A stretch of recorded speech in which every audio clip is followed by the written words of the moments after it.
The first time I knew something was wrong, I was holding a can of peaches. It was light. Not empty. Light in the specific way a can goes light when somebody has carefully drained the syrup, refilled it with water, and resealed the lid with a press tool. I knew that weight in my hands because I had spent 6 years before the outbreak running quality control at a fruit cannery outside Joplin. 40,000 cans, maybe more. Weight, seal pressure, head space. You learn the math of a properly canned peach in your fingers, and after a while you stop needing to think about it.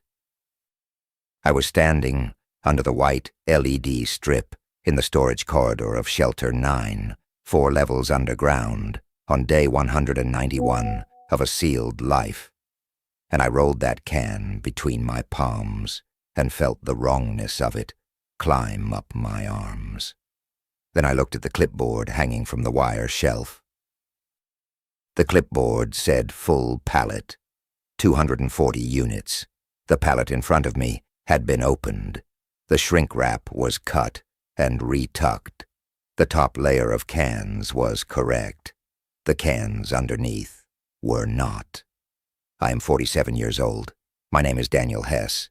I had been inside Shelter 9 for 6 months, and until that morning I had believed every word the administrator had told us about how secure we were. I had nodded at every camera.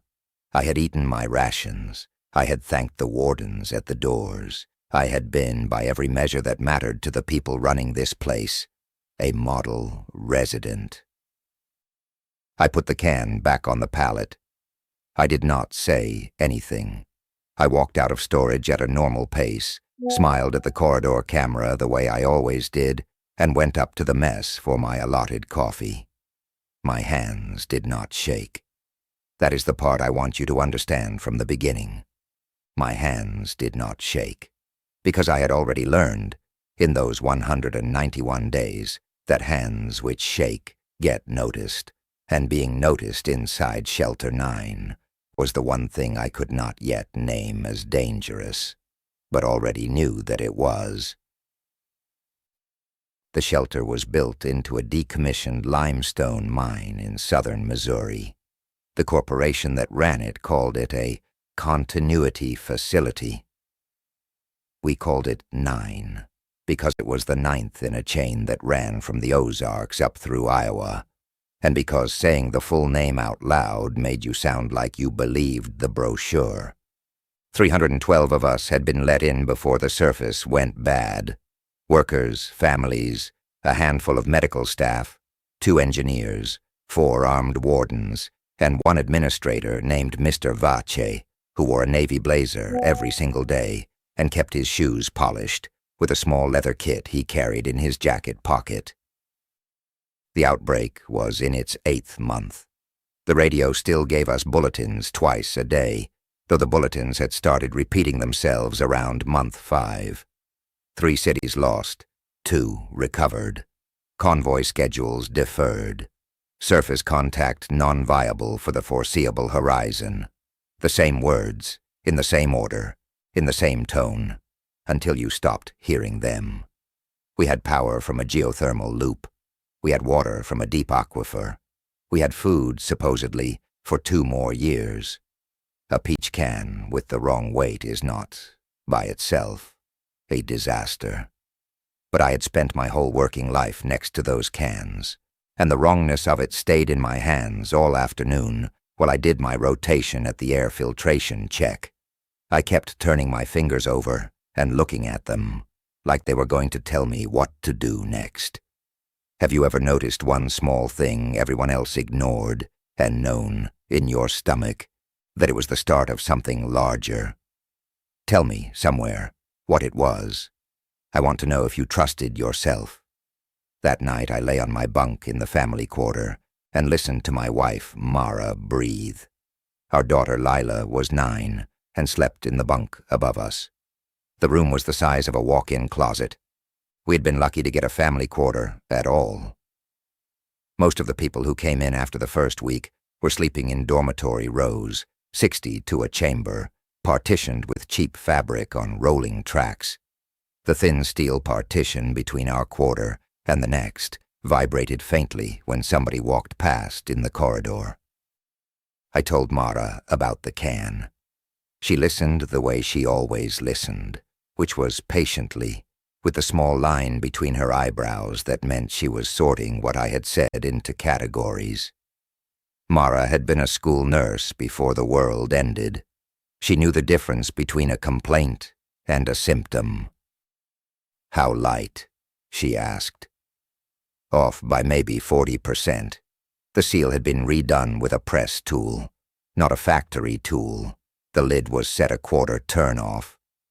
Could be old stock, damaged cans that got reprocessed. They do not reprocess in here.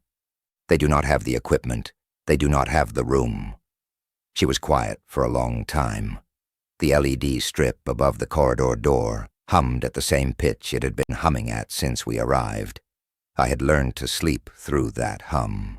Some nights I wondered if I had also learned to sleep through other things.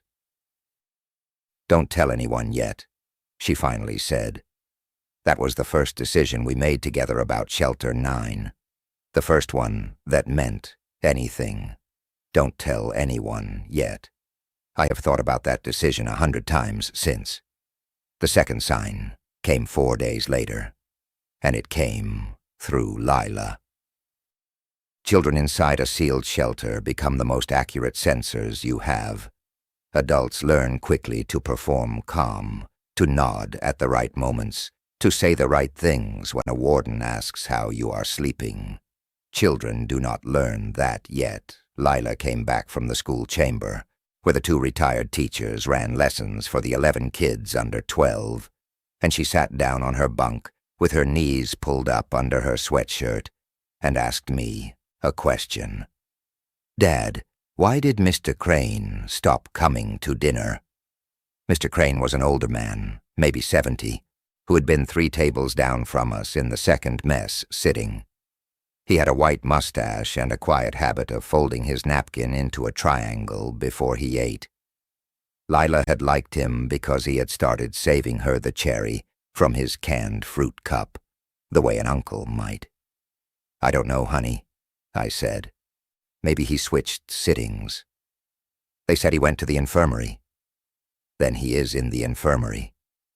It has been 6 days. I had not counted. She had counted.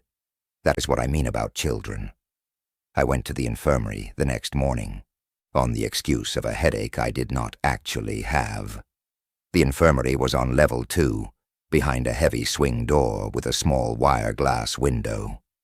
Dr. Pell, who I had only spoken to twice before, was on duty.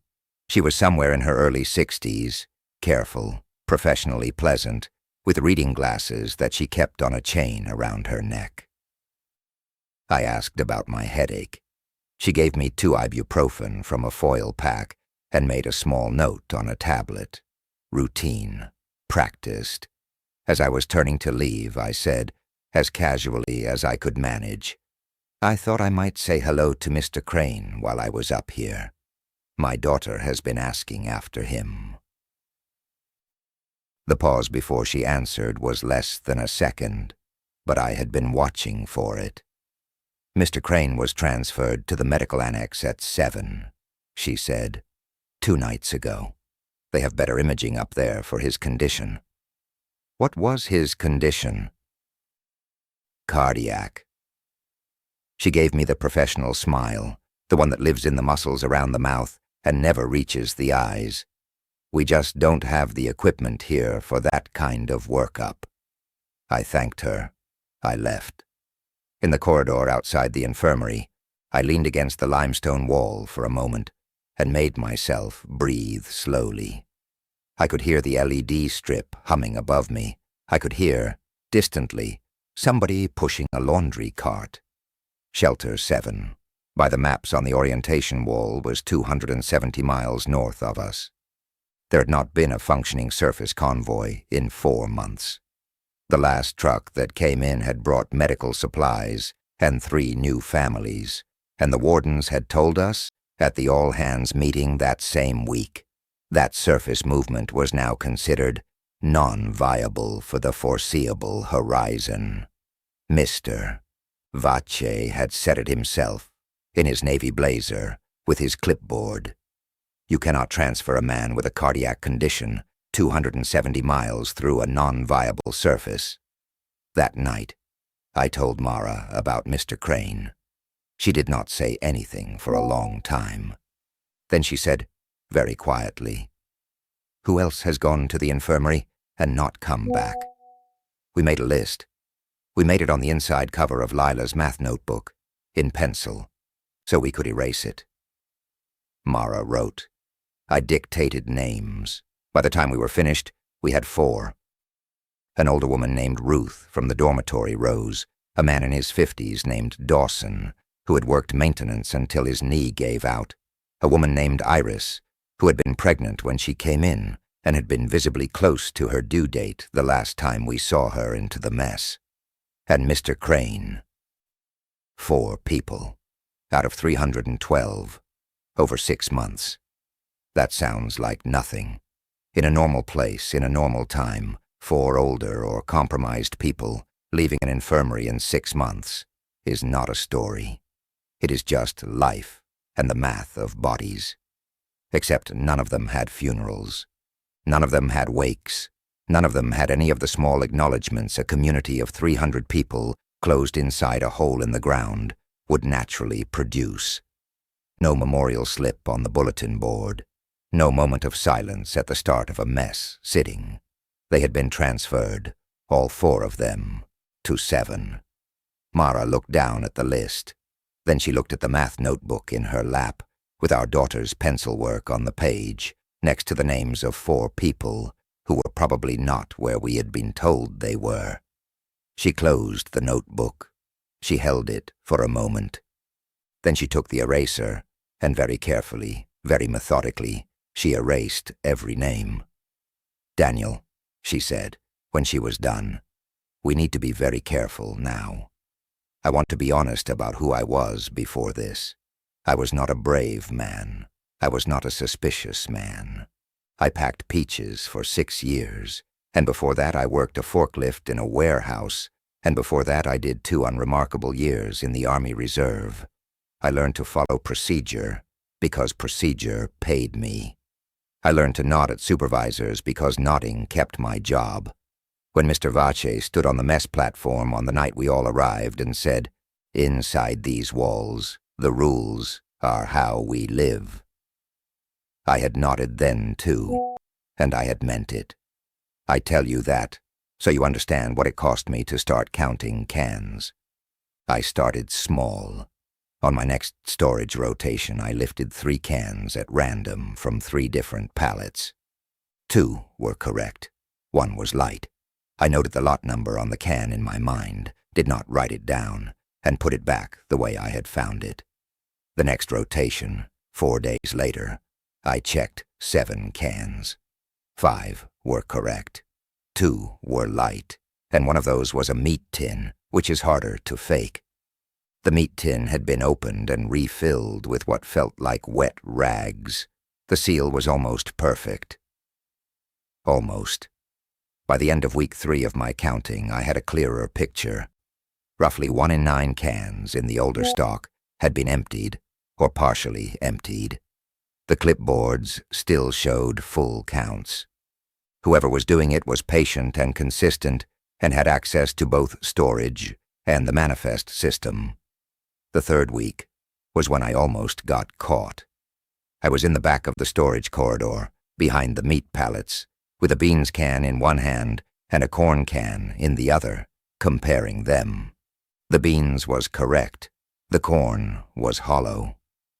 I was leaning down to set the corn can back into its place when the storage door opened at the far end of the corridor and a warden walked in. His name was Halsey. Mid-30s, military-cut hair, sidearm on his hip, a radio clipped to his shoulder. The wardens did not usually walk storage. Storage was a quartermaster job, and the quartermaster was off shift. I did not stand up too fast.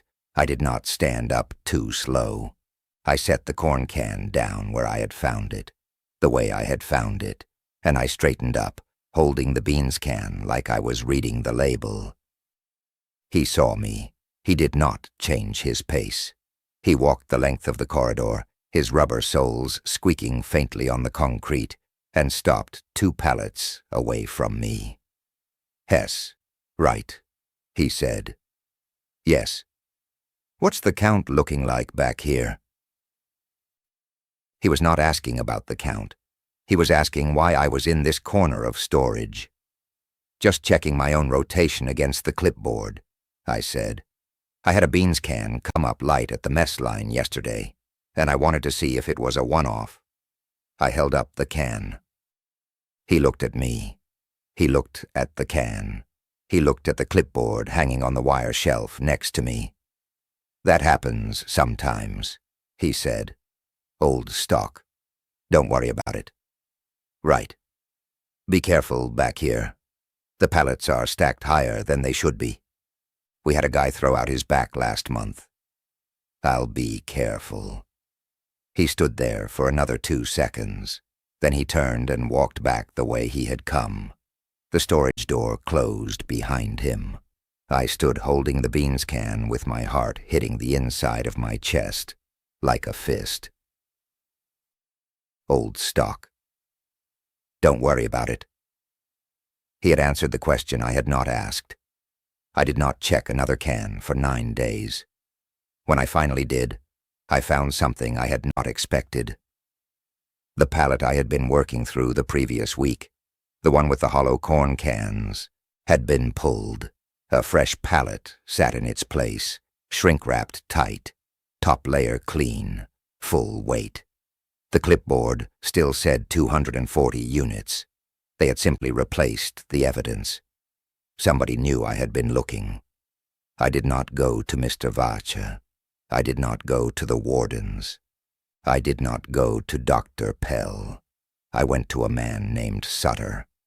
Sutter was one of the 2 engineers.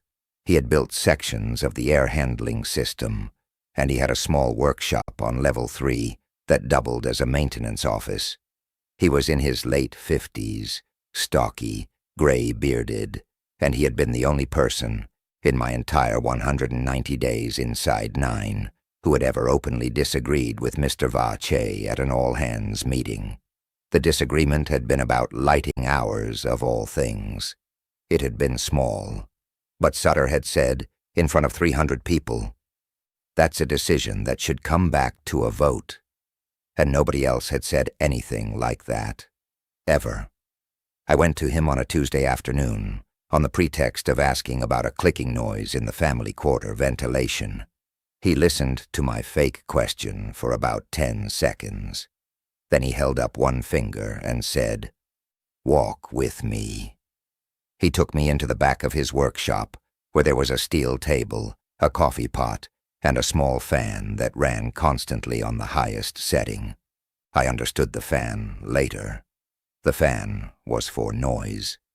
The fan made the camera's microphones useless, and the mics in the corridors useless, and any other listening tool useless. Sutter had been preparing this room.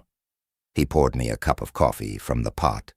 He sat down across from me. He said, "What's actually going on, Hess?" I told him about the cans.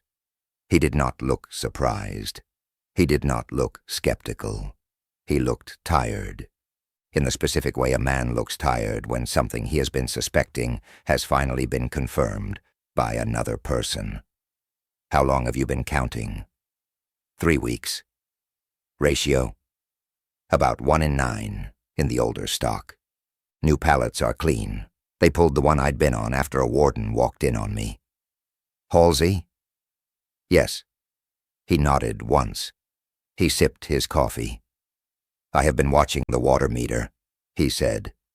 The water meter, he explained, was on the aquifer pump that fed the shelter. There was a digital readout on level 3 near his workshop that he passed every day. 9 was rated for 312 people at full draw. The meter for the past 4 months had been showing draws consistent with about 390. That could be inefficiency, I said. Leaks, cooling loops. It could be, Sutter said. But the rate started climbing in the same week the all-hands meeting, where Vacha announced the surface movement was non-viable.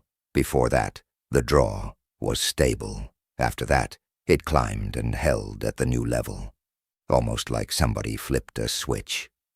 390, 312 of us upstairs.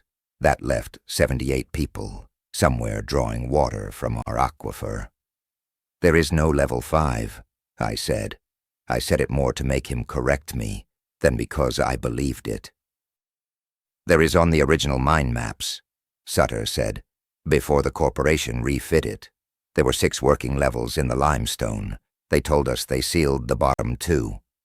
He took a folded piece of paper from his shirt pocket and laid it flat on the table. It was a hand-drawn diagram. The shelter, levels 1 through 4, sat above 2 more levels he had drawn in pencil, fainter, like he had not quite let himself commit them to ink. There is a freight shaft, he said, in the back corner of storage behind the produce coolers. They told us it was decommissioned, welded shut. I have walked past that shaft twice a week for 6 months. The weld marks are fresh in different places every 2 months.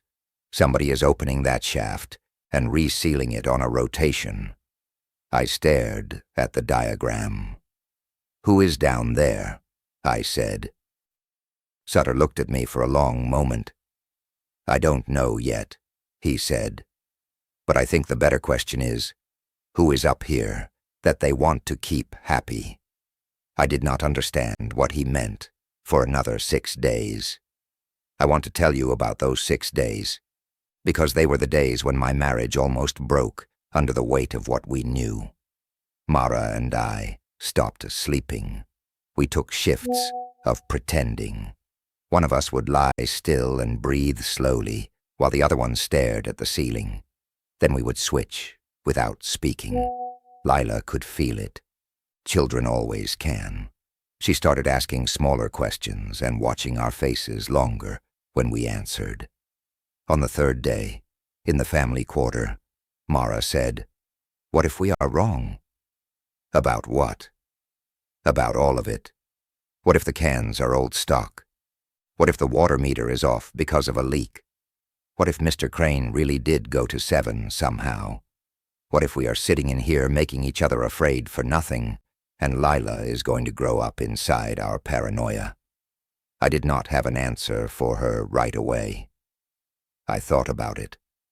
I thought about the warden's voice saying, "Old stock, don't worry about it." I thought about Dr. Pell's pause. I thought about the clipboard. If I am wrong, I said, I want to be wrong. I would rather be a paranoid father than a quiet one. She put her hand on my chest. She did not say anything else. The next morning, Lila came home from the school chamber and asked Mara, in front of 2 other parents at the laundry station, why people went to 7 and never came back. Mara handled it. She said something light about transfers and busy hospitals, and how doctors sometimes need to keep patients longer than expected, and the other parents nodded and moved on. That night, in the family quarter, Mara sat on the bunk with her face in her hands and said, "She heard us. She heard us talking. We have to be more careful." I know. We have to be more careful, Daniel. If she repeats one wrong thing in that classroom, it goes straight to a teacher, and the teachers report to administration, and administration is Vash. I know. We sat there for a long time. Lila was asleep above us. The LED strip in the corridor hummed. I could hear, 2 quarters down, somebody crying very softly. That was a sound that had become normal in 9. People cried at night. People grieved in private. That was the deal you made when you came in. The next day, Sutter sent for me through a maintenance ticket. Clicking noise in the family quarter requested follow-up. I went to his workshop. The fan was running. He did not pour coffee this time. He stood at the steel table with his arms crossed. "There is something I have to show you," he said. The all-hands meeting was on a Friday.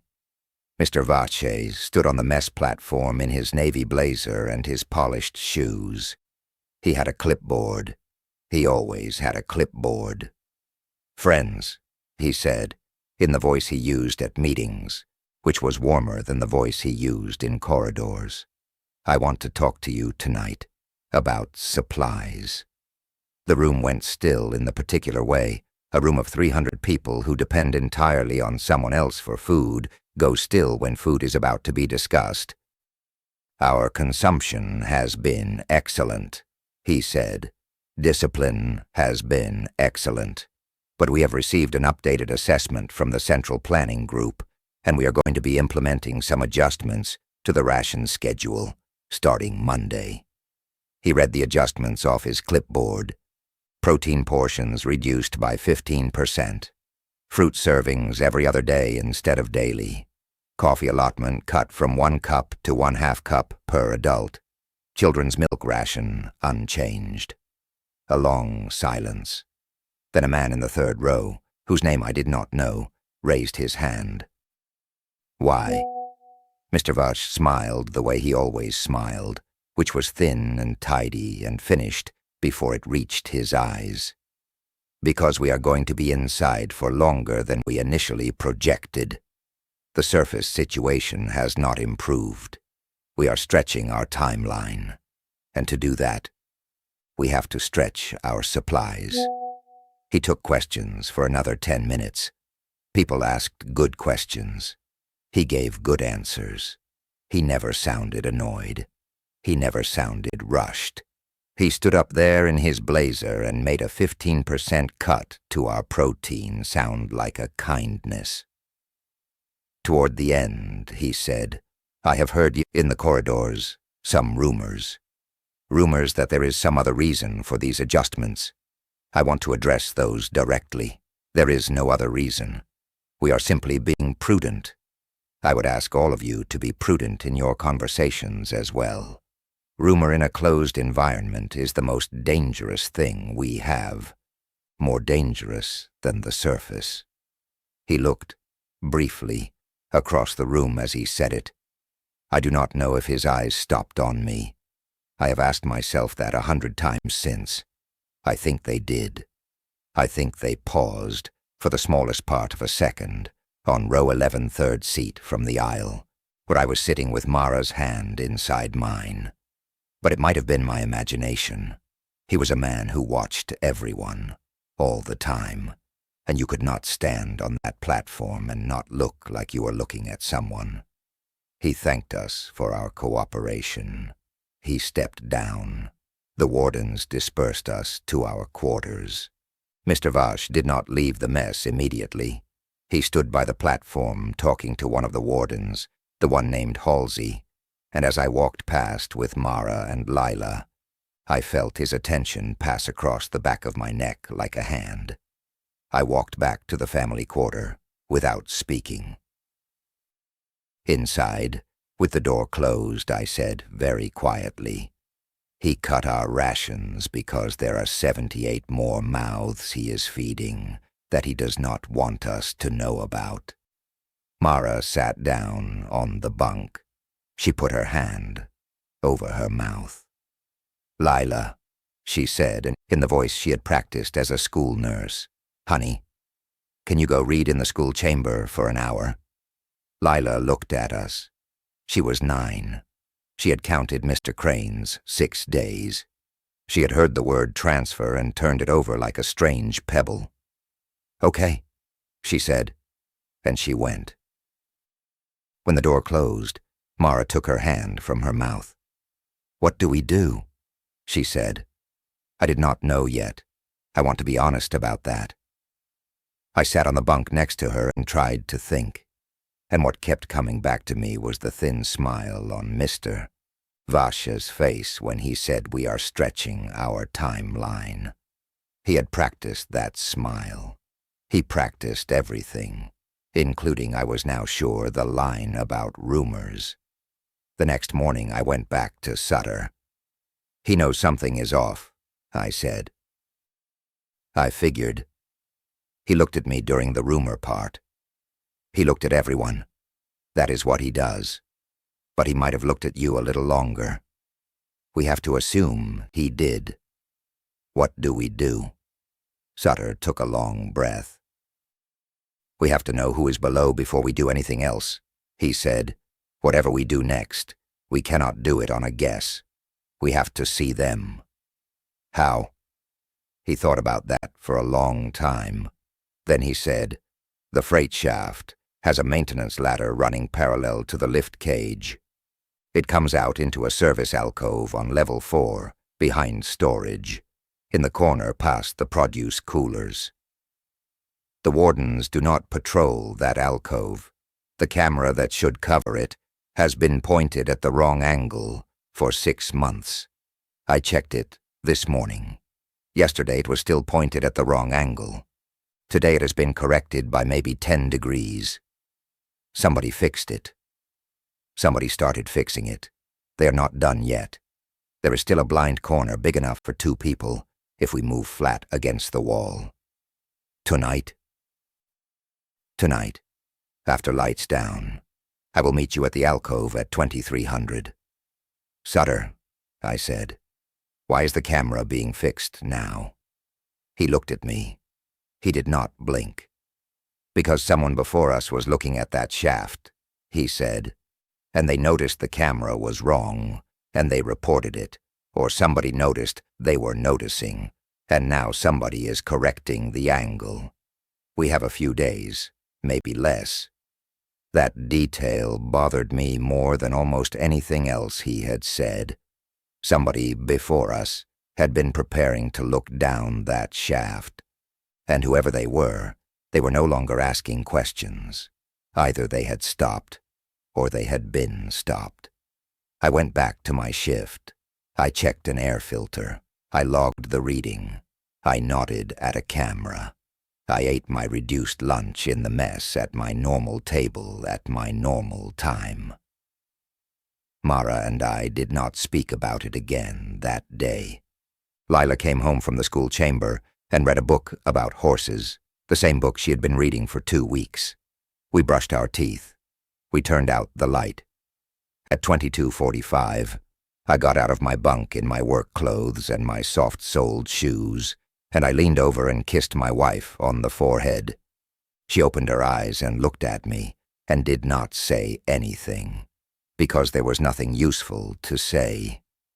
Sutter was waiting in the alcove behind the produce coolers.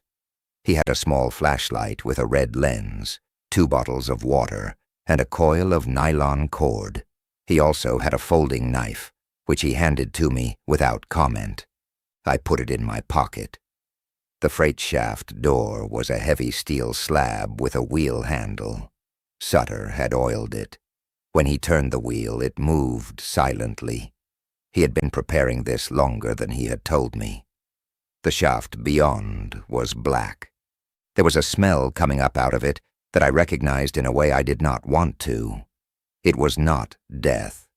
It was the smell of human bodies in close quarters, living, many living bodies, soap and sweat and breath and something like hot canvas. "Stay close," Sutter whispered. "Step where I step. The ladder is solid until rung 40. After that, there is some pitting in the metal. We are going to 42. There is a maintenance ledge." I went down behind him.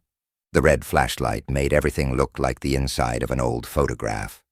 I counted rungs in my head to keep myself calm. The rungs were cold and slick. At rung 30, the air changed temperature, warmer. At rung 38, I started to hear it. A low hum, not machinery, voices. A lot of voices in a large space, kept low. We stopped at rung 42. There was a horizontal ledge there, a maintenance platform with a wire screen looking out over what should have been level 5. Sutter clicked off the red flashlight. I looked through the screen. I am going to describe what I saw carefully, because I want you to see it the way I saw it, not the way it has been simplified in my memory since. The space below was a converted mine gallery, lit with the same white LED strips we had upstairs, but dimmer, set on a lower brightness to save power.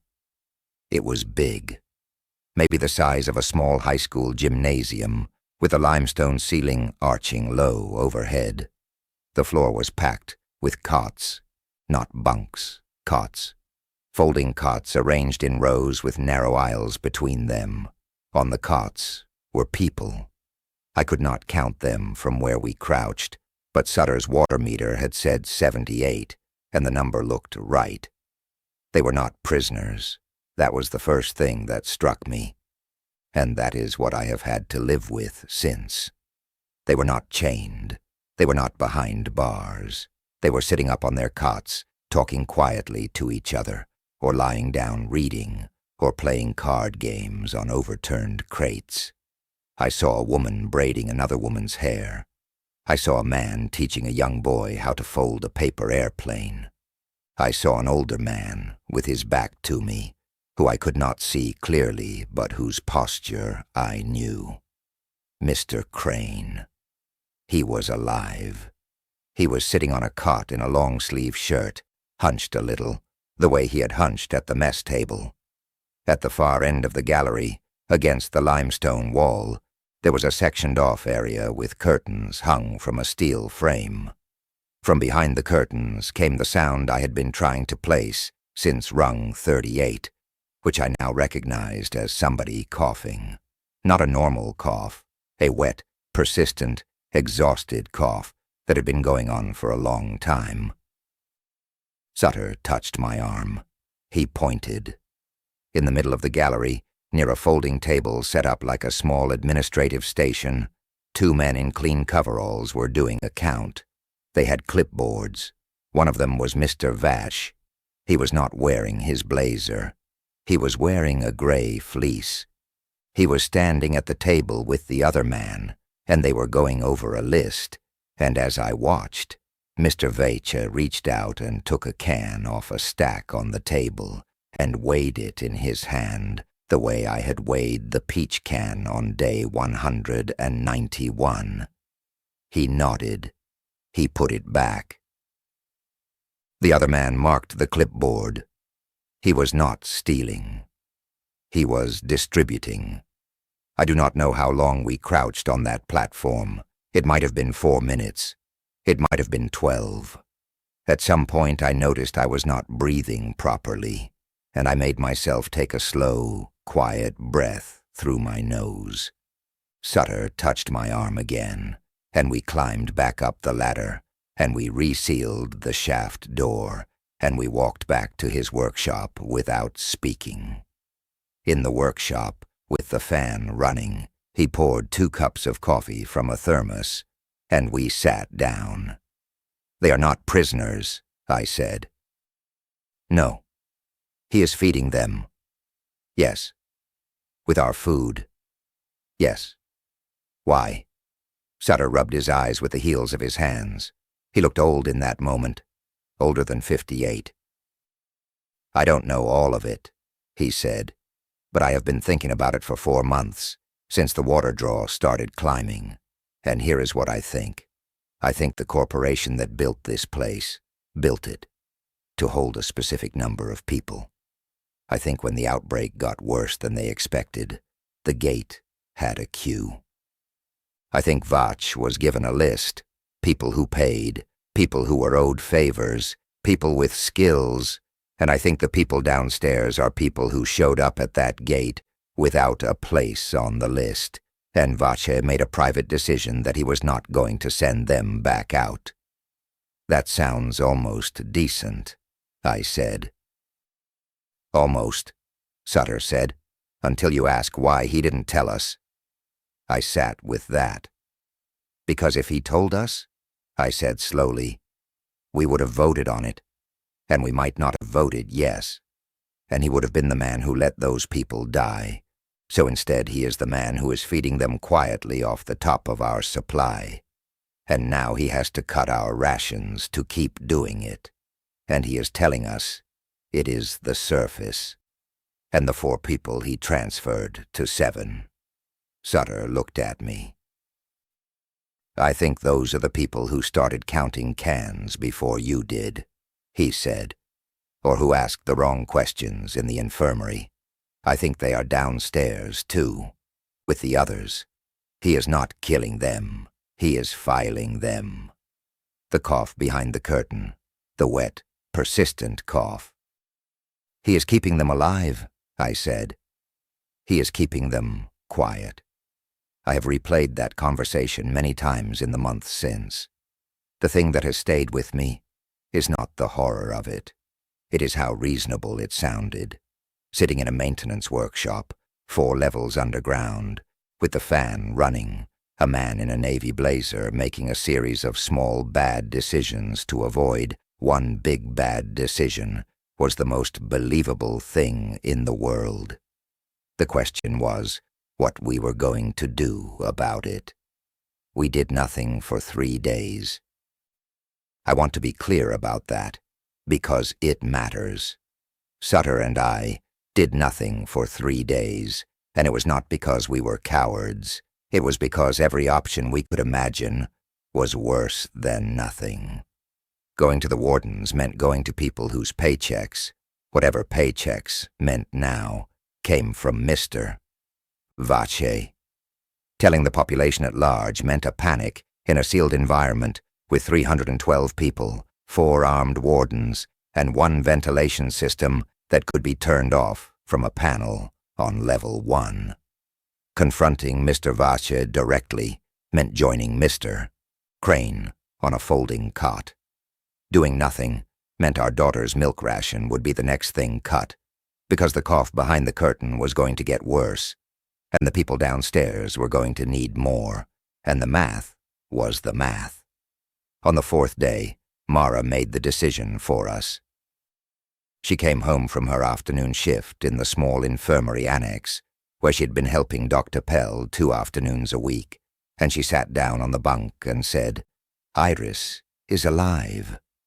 Iris, the pregnant woman on our list. How do you know? Dr. Pell asked me to inventory the prenatal vitamins this afternoon. We do not have any pregnant women in this shelter. The bottle was opened. 2 weeks of doses were missing. I looked at her. "Daniel," she said. Pell knew I knew.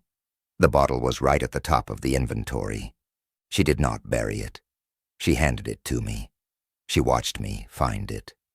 And then she watched my face. Did she say anything? She said, "There are some things in this shelter that the rest of us are not asked to understand. I know that is a hard thing to hear." Word for word. And then she took the bottle back and put it on the shelf and changed the subject. "She was warning you." I think she was warning me, and I think she was testing me. Both. Mara's hands were shaking. I had never seen Mara's hands shake. "Daniel, she has been keeping them alive down there. She has been the one giving Iris vitamins and treating Mr. Crane's heart and listening to whoever is coughing behind that curtain. She has known the whole time. She might be the reason any of them are still alive. And she just told me, without telling me, that she knows I know. Have you ever realized, mid-conversation, that someone you trusted was on the other side of a line you didn't even know existed? If you have had that moment, I want to know whether you spoke up or stayed quiet. Honestly, I think about it every night. I did not sleep that night. I lay on the bunk with my eyes open and listened to my daughter breathe above me and tried to think of an option that ended with all 3 of us still alive, and I could not find one that did not require somebody else's death, or somebody else's silence, or both. In the morning I went to Sutter, and I told him about the prenatal vitamins and about Pell. He took it in. He drank his coffee. Then he said, "There is one more thing I have not told you." I waited The freight shaft, he said. It does not just go down. It also goes up, past level 1, to the surface. It comes out in the equipment yard behind the main entrance. The lift cage is decommissioned, but the ladder is intact all the way to the top. You're saying we could leave. I'm saying anyone could leave, if they were willing to climb 40 stories of ladder and take their chances on the surface. The surface is non-viable. Sutter looked at me.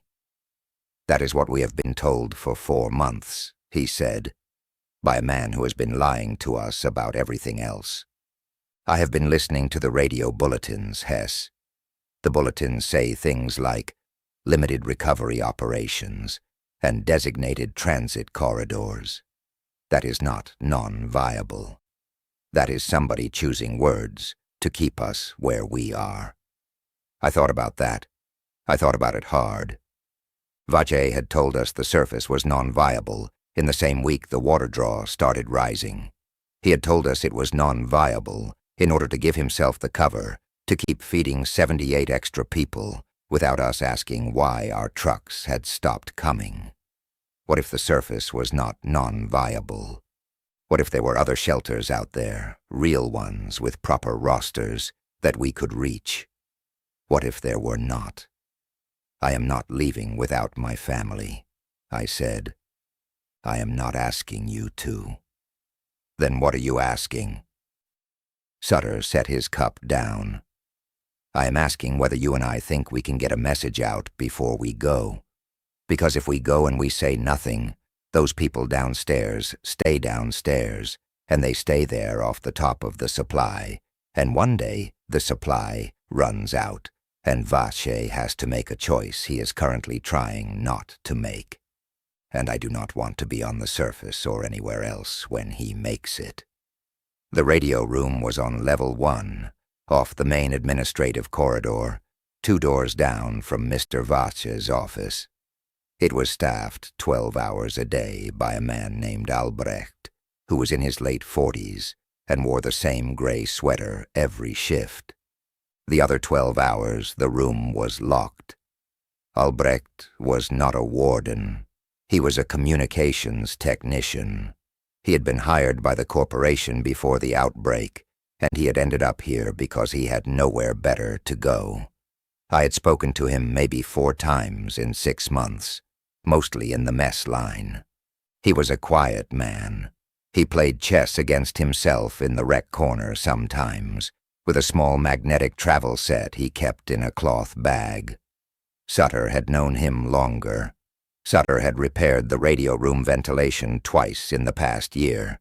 He thought, but was not certain, that Albrecht was not on Mr. Vache's inner circle.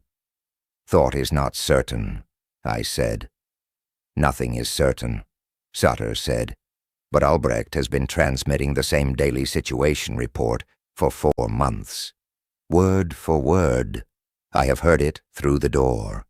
312 souls, all systems nominal, supplies on schedule. He never deviates. A man who is in on a lie usually deviates a little to make it sound natural. Albrecht reads it like he is reading somebody else's words and trying not to choke. So you think he knows? I think he might. And I think a man who has been reading somebody else's lies for 4 months might be ready to read something true. We approached him on a Tuesday, in the mess. Sutter sat down across from him with his tray. I sat down next to Sutter. Albrecht looked up from his soup, registered both of us, and went very still. I need to ask you something about the morning report, Sutter said. Albrecht did not speak. The number, Sutter said, 312. Has it been 312 every day since you started reading that report? Albrecht looked down at his soup. He picked up his spoon. He put it down. Yes, he said, even on the days when people were transferred to 7. A long silence, long enough that I thought he was not going to answer at all. Yes, Albrecht said.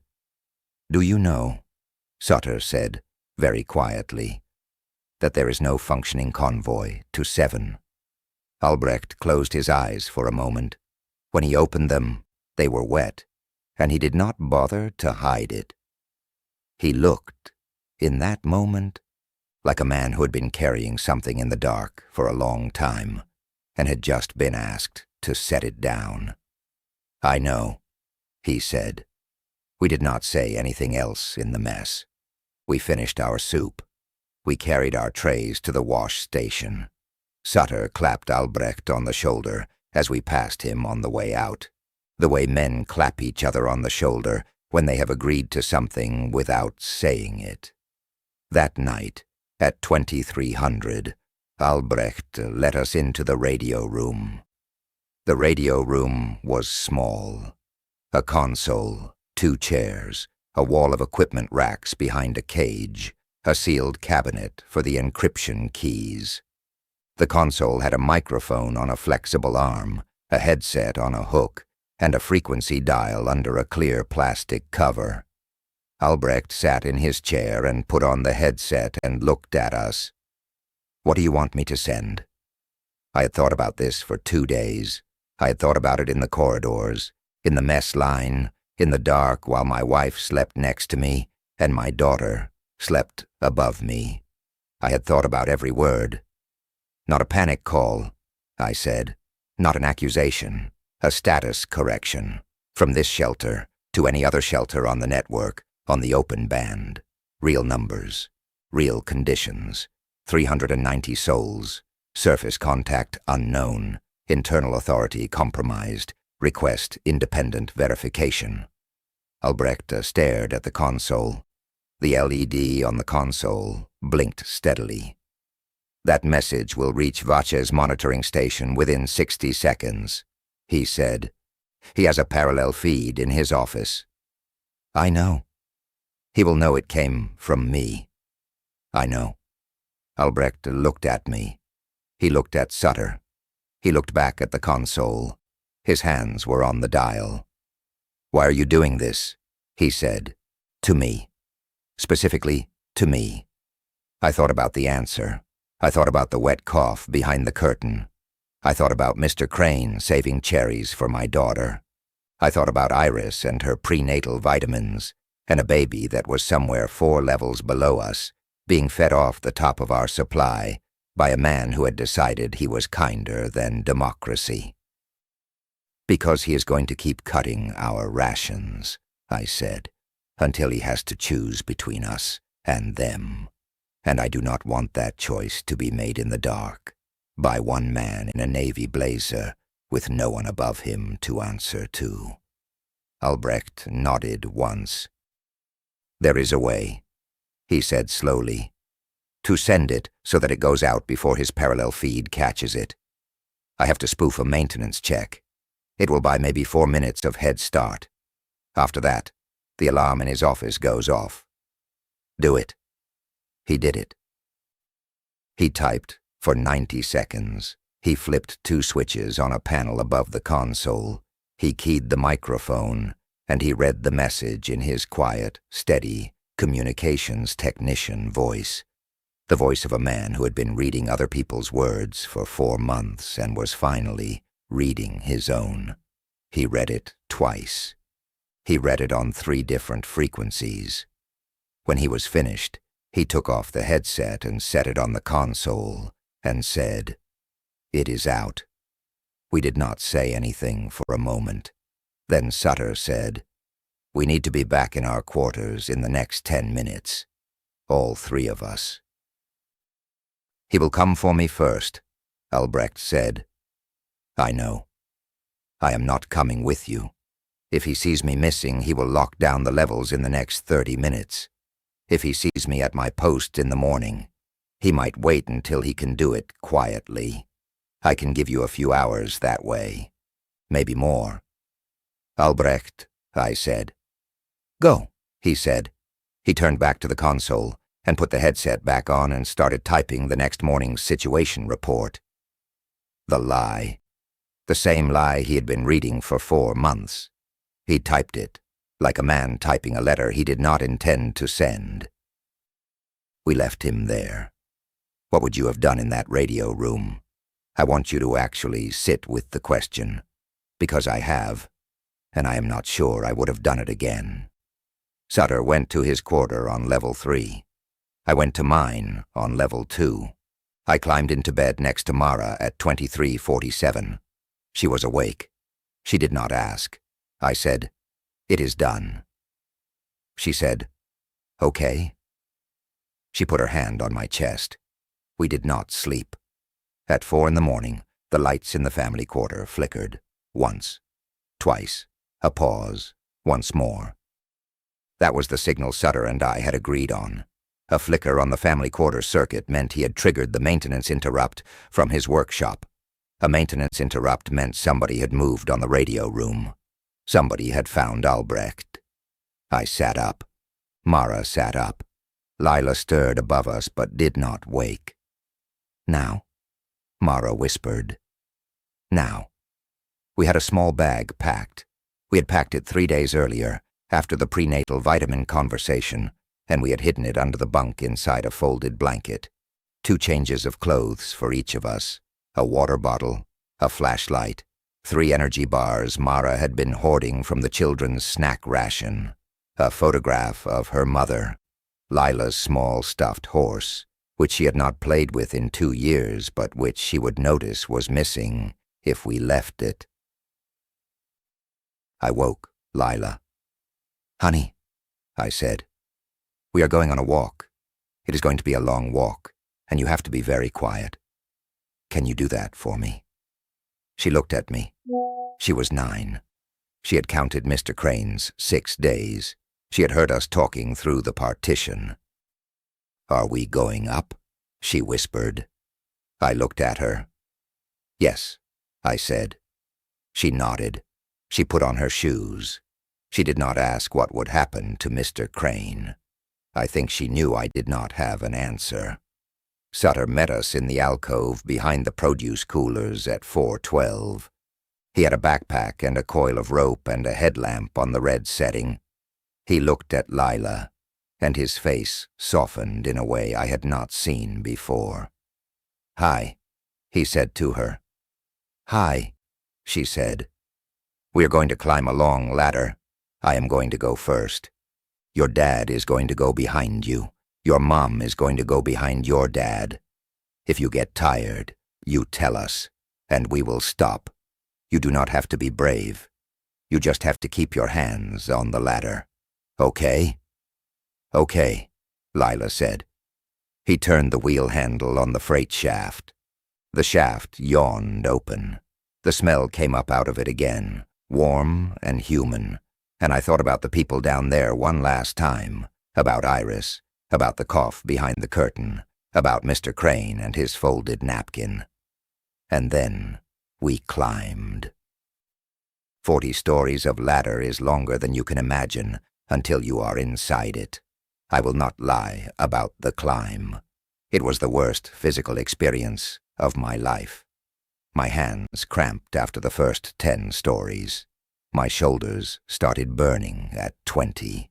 The ladder rungs, cold and pitted, cut shallow lines into my palms that I did not notice until much later. Lila stopped twice.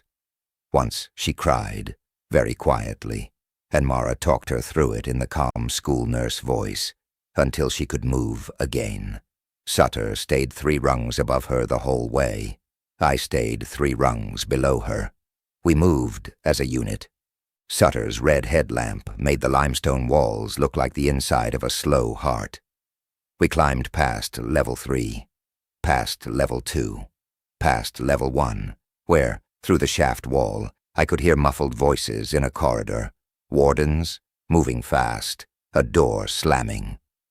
I did not let myself think about Albrecht. I made myself look at the rung in front of me and breathe. At the top, the shaft ended in a small horizontal tunnel that ran under the equipment yard. Sutter knew the tunnel. He had walked it twice before, at night, on supposed maintenance runs. There was a hatch at the end of it. The hatch had a wheel handle, like the shaft door, and a manual deadbolt. Sutter turned the wheel slowly.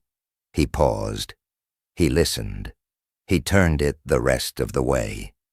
The hatch opened upward into the pre-dawn air. I had not breathed surface air in 195 days. It hit me in a way I had not expected.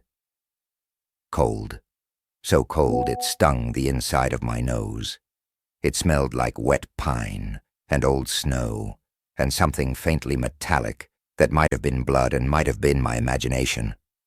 The sky was the gray-black of an hour before sunrise. The equipment yard was empty. 2 trucks parked against the fence, dusty, immobile, unmoved in months. Sutter climbed out first. He helped Lila up. Mara came next. I came last. We crouched against the side of the shaft housing. Sutter pointed across the yard, past the trucks, toward a service road that ran into the trees. 3 miles, he said. There is a county road. I have a friend who lives on it. If he is there, we sleep tonight. If he is not, we keep going. You think the surface is viable? I said. It was not a question. I think it is more viable than what is downstairs. We crossed the yard. We did not run. Running makes noise, and we did not yet know what the surface had become. We walked, fast and low, between the trucks and along the inside of the fence, until we reached the gap Sutter knew about, where a panel had been loosened by the original construction crew and never properly resealed. We slipped through one at a time. Lila went third. She did not make a sound. The trees on the other side of the fence were tall pines. The ground was soft with old needles. We moved into the trees, and we kept moving. And after maybe 200 yards, when the shelter was no longer visible behind us, Sutter stopped and held up his hand. We listened. There was no alarm from the shelter. There were no shouts. There were no engines. There was, far in the distance, the sound of a single bird. That was all. They will not pursue us above ground, Sutter said quietly. Vache cannot afford to. If he sends wardens to the surface, he confirms the surface is viable, and the whole story he has been telling collapses. He is going to seal the shaft and tell the population that we tried to leave and were lost. That is the story he has to tell now, to keep the others calm. And the message, I said, the one Albrecht sent. Sutter looked at me. That is the part I cannot answer, he said. We will know in the next few days or weeks whether anyone heard it, whether anyone is still listening on those frequencies, whether anyone with the means to act heard a voice from Shelter 9 saying 390 souls. And if no one heard, then we tried. We walked through the pines for another hour. The sky lightened. Lila held my hand. Mara held Lila's other hand. Sutter walked ahead, and at one point he turned and looked at all 3 of us, and I saw on his face something I had not seen on any face in 195 days, which was the simple animal relief of a man under an open sky. His friend on the county road was alive. His name was Pete. He was in his early 60s, a former construction foreman, and he had been holding his small house with his wife and a hunting rifle for 8 months. He had heard the radio bulletins. He knew the world had not ended. He knew that Joplin to the south had been retaken in a limited way by a coalition of National Guard and county sheriffs. He knew that there were checkpoints on the interstate that processed survivors into temporary settlements. He knew, in short, that the surface was difficult and dangerous and very far from non-viable. He fed us soup, real soup, onions and potatoes from his cellar, and a can of chicken stock that had not been drained and refilled. I sat in his kitchen with the bowl in my hands, and I cried for the first time since the outbreak began. Mara cried too. Lila ate her soup slowly, watching us, the way children watch their parents, to learn what is allowed. If a story like this is the kind you want to keep finding, you know where to be. I'm not selling anything. I'm just telling you what happened. That was 3 weeks ago. I am writing this from the back room of Pete's house on a yellow legal pad by the light of a battery lantern. Sutter is asleep on the couch in the living room. Mara is asleep next to me. Lila is asleep in the spare bedroom under 3 quilts. We have not heard from Shelter 9. We have not heard whether Albrecht's message was received. Pete's radio gets a county emergency band, and we have been listening every night, and twice we have heard official traffic that mentioned a facility integrity inquiry in our region. But we have heard no names and no specifics. We do not know whether anyone is going to walk down into level 5 and find Iris and her baby and Mr. Crane and the cough behind the curtain. We do not know whether Vache has already moved them, sealed the shaft, and erased them. We do not know whether Albrecht is alive. I think about him every night. I think about a man in a gray sweater sitting at a console at 4 in the morning, typing a lie that he did not believe so that the 3 of us could climb a ladder. I think I owe him something I will never be able to repay. Not just my life. The clean fact that the last words to leave Shelter 9 were true ones. I think about the people downstairs more than I want to. The thing that has stayed with me is not Vache and the navy blazer. The thing that has stayed with me is that the people on those cots were not monsters, and they were not innocents either. They were people who showed up at a gate without a place on a list, and they took the deal a man in a blazer offered them. You can live, but you have to live quietly, and you have to live downstairs, and you cannot ever be seen. I do not know if I would have taken that deal. I want to think I would not have. But I had been a man who packed peaches and nodded at supervisors my whole life, and I am not sure what I would have done at a sealed gate with my daughter coughing in my arms. Would you have climbed out, knowing others were still below? I want to know the honest answer, not the clean one. What I know is this. The shelter promised us security.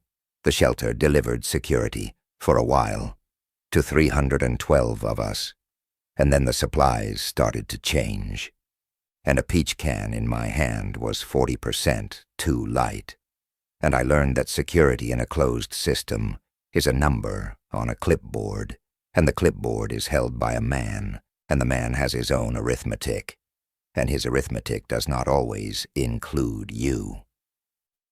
Pete says the National Guard convoy that runs the county road comes through every 9 days. The next one is in 4 days. We are going to flag it. We are going to give them everything we know about Shelter 9. Every name, every number, the location of the freight shaft, the layout of Level 5. The names of the 4 people in the annex at 7 who never went to 7.